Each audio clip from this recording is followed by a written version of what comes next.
Halo Kak Anissa, gimana kabarnya hari ini? Baik, Kak. Alhamdulillah kalau begitu. Baik, langsung saja ya kita mulai sesi konseling online pada hari ini. Apa yang ingin disampaikan Kak Anissa, silahkan sampaikan saja ya. Silahkan Kak Anissa, bisa dimulai.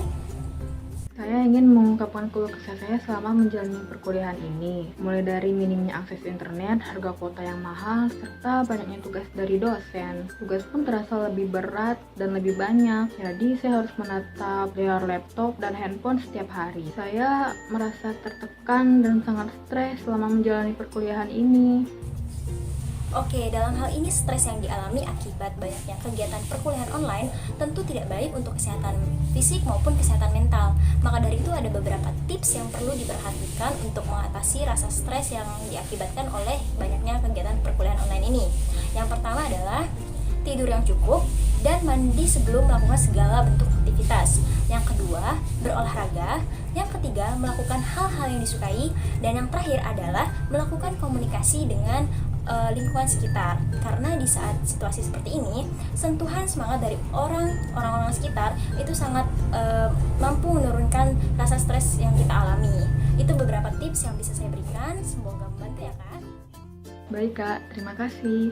Nah, teman-teman tahu nggak sih kalau konseling itu adalah salah satu dari penerapan aliran psikologi, yaitu psikoanalisis. Apa sih psikoanalisis itu? Yuk simak penjelasan berikut. Psikoanalisis adalah disiplin ilmu yang dimulai sekitar tahun 1900-an oleh Sigmund Freud.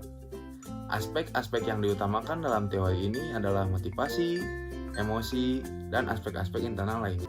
Kepribadian berkembang jika terjadi konflik-konflik dari aspek-aspek psikologis tersebut, yang pada umumnya terjadi pada anak-anak atau usia dini.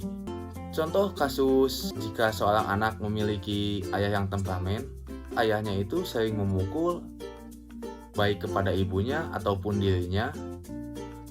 Dengan seringnya ayahnya memukul, maka anak tersebut akan menyimpan perbuatan ayahnya tersebut dalam memori ingatannya, dan ketika anak itu menginjak usia remaja, maka anak tersebut jika didekati oleh laki-laki akan menjadi acuh ataupun tidak peduli, bahkan ia tidak ingin didekati oleh laki-laki karena trauma yang ia miliki dari masa lalunya tersebut.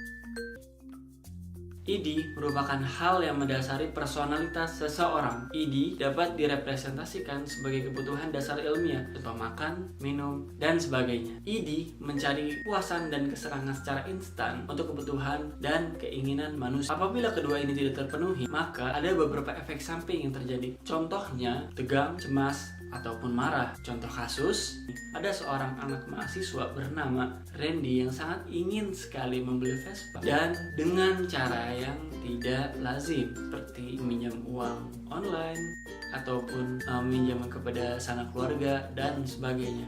Ego berurusan dengan kenyataan atau realita, berusaha memenuhi keinginan ini. Orang lain juga memiliki kebutuhan dan keinginan. Oleh karena itu, menjadi egois dalam jangka panjang bukanlah hal yang baik. Seperti kasus ini, Randy yang tahu bahwa meminjam pinjaman online salah satu hal yang bukan solusi terbaik. Oleh karena itu, Randy menahan dan menabung dengan cara yang lebih baik dan bisa dia atur atau kontrol. Super ego, aspek moral yang diterima secara sosial, yang didapat dari pengasuhan orang tua atau norma-norma dan nilai-nilai di dalam masyarakat yang dirasakan dan didasarkan pada moral yang tentang benar dan salah. Meskipun ego dan super ego terkadang memiliki keputusan hal yang sama, karena alasan super ego dalam memilih keputusan yaitu karena terdapat dari beberapa aspek nilai-nilai moral, sedangkan ego lebih didasarkan pada keputusan atau pemikiran dari orang lain. Contoh kasus, Randy tahu bahwa dengan meminjam pinjaman online secara online, dia akan merugikan tidak hanya diri sendiri, tapi juga akan merugikan keluarga dan kerabat dekatnya. Karena itu, dia menundanya dan tahu bahwa beberapa nilai moral yang akan terjadi apabila dia pinjaman online akan menjadi pengaruh buruk baginya dan orang terdekatnya. Oleh karena itu, dia memutuskan agar tidak meminjam kepada pinjaman online dan mulai menabung dengan teratur. Sekian dan terima kasih.